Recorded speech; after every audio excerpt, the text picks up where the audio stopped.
Kedua, saya ingin tanya, siapa yang undang saya ke sini? Tapi ada yang kuliah 4 tahun, pengalamannya 2 tahun. Pengalaman 2 tahun. Kenapa? Ya karena dia tidak mengambil hikmah. Ini nggak nyindir siapa-siapa ya, Pak ya. Ini diri aja ya. Ya.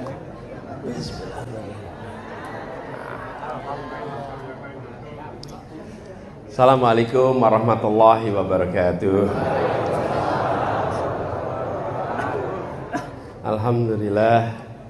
Alhamdulillahilladzi arsala rasulahu bil huda wa dinil haq liyudhhirahu 'ala dini kullihi wa kafa billahi shahida.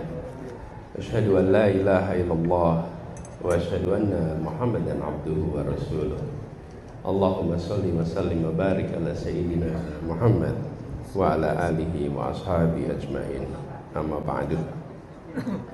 Para alim ulama, para kiai, para guru, wabil khusus Ketua Pembina Masjid Nur Mirah Profesor Dr. Haryono, juga Ketua Panitia Peresmian Masjid Nur Mirah Ustadz Izul Mujahid, kemudian juga Pak Warsono, terima kasih yang sudah menampingi dari tadi, juga keluarga yang mewakafkan masjid ini.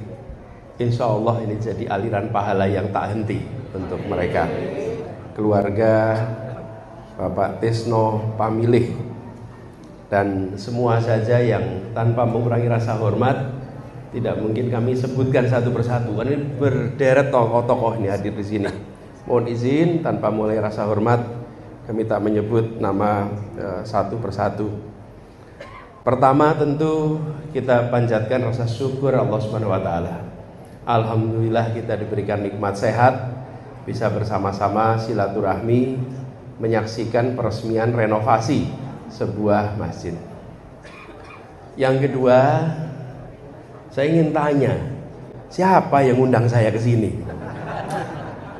Saya jadi begini, Bos Silan, saya ini betul-betul kagum dengan keuletan takmir Masjid Nur Mirah. Karena kami itu niat datang ke Solo, memang ada acara tadi dan acara juga besok. Lalu beredar flyer peresmian Masjid Nur Mirah oleh Anies Baswedan. Saya bilang, iki sopo yo sing ngundang iki yo. Terus saya pikir nih di mana gitu masjidnya. Jadi saya tanya kepada yang ngatur bilang, wah nggak tahu juga gitu. Nggak tahu juga. Dan ini adalah cara mengundang paling menaklukkan, Bapak. Ya, karena kalau mengundang itu kan dikirim undangan, bersedia atau tidak. Kalau ini sudah dikirimkan ke khalayak semua, maka yo mau tidak mau harus datang loh. Ya. Nah, tapi saya ingin sampaikan, saya bersyukur sekali bisa sampai di sini, bisa menyaksikan dari dekat. Insya Allah ini menjadi keberkahan buat semuanya. Jadi, saya mau sampaikan terima kasih. Sebuah kehormatan, saya tidak menyaksikan proses pembangunannya, tapi diberikan kesempatan untuk menyaksikan proses insya Allah penuntasannya nanti. Ini kan diresmikan tapi belum tuntas lah. Jadi Bapak Ibu, tolong dilihat di atas masih kosong Bapak Ibu. Itu harus dituntaskan. Insya Allah yang di sini nanti menuntaskan sama-sama semuanya. Ya. Jadi saya ingin sampaikan terima kasih dan bersyukur sekali bisa melihat dari dekat, apalagi tadi dengar bahwa masjid ini adalah salah satu sentral kegiatan dakwah di Solo ini. Jadi semua yang kita lakukan di sini insya Allah kebermanfaatan untuk umatnya jelas. Nah, lalu saya diberikan tugas menyampaikan pesan-pesan. Ini saya nguyai Banyu Segoro Bapak Ibu. Ada di sini ustadz-ustadz lengkap, ustadz-ustadz lengkap, guru-guru ada. Jadi kalau dalam fikih itu Mas Silan, tayamum itu batal kalau ada air, betul enggak? Nah saya ini tayamum, jenengan airnya Pak. Ini batal saya ini kalau ngomong ini kalau ada air itu. Tapi karena saya dapat tugas, jadi saya ingin nyampaikan beberapa. Dan ini tadi disampaikan juga bahwa ya kita saling berikhtiar, Pak. Doakan juga ikhtiar perubahan untuk Indonesia nantinya bisa terlaksana. Ya, bisa terlaksana. Jadi dengan begitu nantinya bukan saja masjid ini yang maju, tapi bangsa Indonesia yang maju. Seperti pesan di sini.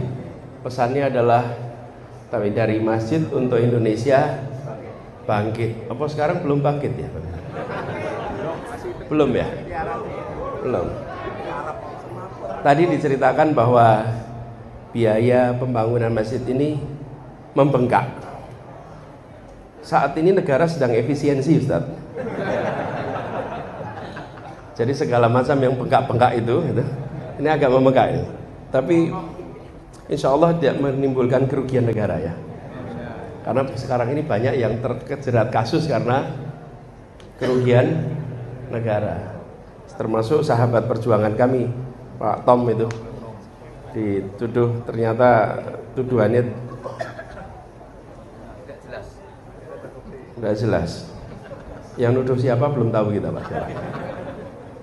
Nah, tapi kembali ke sini, barangkali ada beberapa ini yang jadi bahan renungan ya, renungan untuk kita semua. Kenapa saya katakan renungan? Ya, saya tidak berani menyampaikan ini sebagai sebuah pesan untuk kita laksanakan, tapi insya Allah kita renungkan sama-sama. Mengapa sekalian kita perlu reflektif menentukan? Kita semua menjalani hal yang sama, tapi pengalamannya beda-beda. Yang membuat seseorang itu berpengalaman kalau dia mengambil hikmah dari yang dijalani. Kalau tidak mengambil hikmah dari yang dijalani, dia tidak jadi pengalaman. Sama-sama kuliah 4 tahun, tapi punya pengalamannya 8 tahun. Bukan karena kuliahnya 8 tahun, karena dia mengambil hikmah yang banyak selama 4 tahun. Tapi ada yang kuliah 4 tahun, pengalamannya 2 tahun.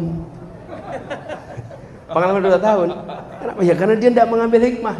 Ini nggak nyindir siapa-siapa ya, Pak ya. Ini kita bicara tentang hikmah.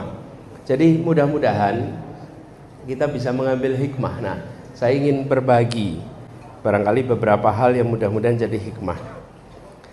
Jadi peresmian masjid ini sebagai simbol keberkahan dan kemajuan bagi lingkungan di sini. Ada 5 hal mungkin yang bisa jadi bahan renungan. Pertama, tadi seperti disampaikan Pak Ketua Panitia, ketika Rasulullah memulai sebuah fase baru di Madinah, yang pertama didirikan adalah masjid. Dan masjid ini ditempatkan sebagai pusat peradaban. Pusat peradaban. Kalau kita lihat di zaman itu, masjid bukan sekedar tempat untuk sujud, tempat untuk kegiatan ibadah mahdhah, tapi juga tempat untuk membangun pendidikan, mempererat ukhuwah, bahkan tempat untuk mendiskusikan masalah-masalah yang ada di masyarakat. Jadi peradaban itu di situ. Tapi Ibu sekalian, para alim ulama yang kami hormati, membangun peradaban itu ada fasenya, Pak, sampai ke situ. 1, ada proses pengajaran, diajarkan. Lalu akhirnya membangun proses kebiasaan. Kebiasaan itu dibangun dari pengajaran. Kebiasaan. Setelah kebiasaan, dia menjadi budaya karena dikerjakan bersama-sama. Setelah jadi budaya, baru menjadi peradaban. Jadi peradaban yang dibangun itu lewat proses itu. Coba perhatikan, yang laki-laki dianjurkan sholat 5 waktu di masjid, dianjurkan. Ini kita bicara tentang tahun 700-an Masehi ya. Yang laki-laki dianjurkan untuk di masjid. Seminggu sekali wajib di masjid. Kapan itu? Jumat, wajib. Bayangkan di zaman itu belum ada konsep membangun peradaban orang ketemu semua. Dianjurkan 5 waktu, diwajibkan seminggu sekali. Apa yang terjadi? Ukhuwah itu terjadi. ketemu semua laki-laki itu seminggu sekali minimal. Dan setahun 2 kali, laki perempuan berhalangan tidak berhalangan, tua muda, dianjurkan datang 2 kali setahun. Kapan itu? Idul Fitri. Bapak sekalian coba baca dengan lihat, kalau dari sisi ilmu sosiologi, dahsyat itu. Bagaimana masyarakat yang dulunya tidak pernah terbayang konsep ukhuwah, konsep ketemuan egaliter, ini ditemukan. Dan di masjid tidak ada yang namanya elit dan tidak elit. Betul tidak? Yang datang awal berdiri di mana? Depan. Kalau mau tahu yang namanya egaliter sesungguhnya, datang ke masjid. Tidak ada tempat yang lebih egaliter. Jadi tolong di masjid itu jangan dikasih tanda-tanda di situ, di bagian depan itu. Betul nggak? Itu namanya memprimitifkan masjid gitu.